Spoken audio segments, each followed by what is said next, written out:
இப்போ ஒரு 2-3 நாளா இன்ஸ்டாகிராம் ஃபீட்ல பயங்கர ட்ரெண்டா போயிட்டு இருக்கதான் இந்த ஒரு பெண் குயின் வீடியோ.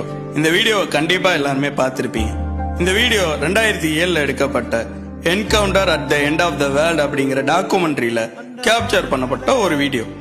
இது ஒரு சாதாரண வீடியோவான்னு கேட்டீங்கன்னா கண்டிப்பா கிடையாது.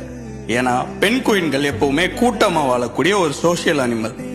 பாதுகாப்புக்காகவும் உணவுக்காகவும் இனப்பெருக்கத்துக்காகவும் எப்பவுமே கூட்டமா தான் வாழும். அதுவும் அண்டார்டிகா மாதிரி ஒரு இடத்துல உடல் வெப்பநிலைக்காக கூட்டமா தான் இருக்கும். மேபி ஒரு பெண் குயின் அதோட சண்டை போட்டு தனியா போகணும்னு முடிவு பண்றது அதோட இறப்புக்கு சமம்.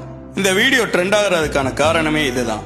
மற்ற பெண் குயின் கூட்டங்கள் கடலை நோக்கி போகும்போது ஒரு பெண் குயின் மட்டும் மலையை நோக்கி பயணத்தை ஆரம்பிக்குது.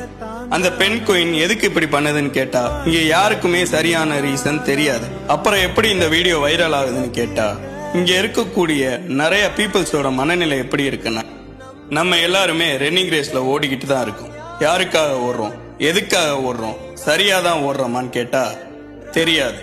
இல்ல பிடிச்சுதான் ஓடுறோமான்னு கேட்டா 100% பீப்புள் சொல்ற பதில் கிடையாது.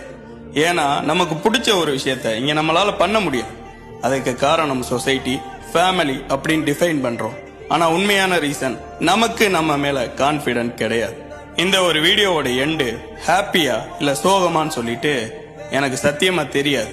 ஆனா சோகமாவே இருந்தாலும் ஒரு சந்தோஷமான விஷயம், இந்த வீடியோ நிறைய பேரோட பாயிண்ட் ஆஃப் வியூவை மாத்தி விட்டுருச்சு. இந்த பெண் குயினாலே முடியும் போது நம்மளால முடியாதா என்ன? இதுல இருந்து நம்ம எடுத்துக்க வேண்டிய விஷயம் ஒன்னே ஒண்ணுதான். மந்தையிலிருந்து தவறி செல்லும் ஒற்றை ஆட்டின் பாதை சரியாகவும் இருக்கலாம். யார பத்தியும் யோசிக்காம உங்களுக்கு பிடிச்ச விஷயத்த, உங்களுக்கு சரின்னு பட்ட விஷயத்த கான்பிடண்டா பண்ணுங்க. யாருக்கு தெரியும் 2026 உங்களோடதா கூட இருக்கலாம்.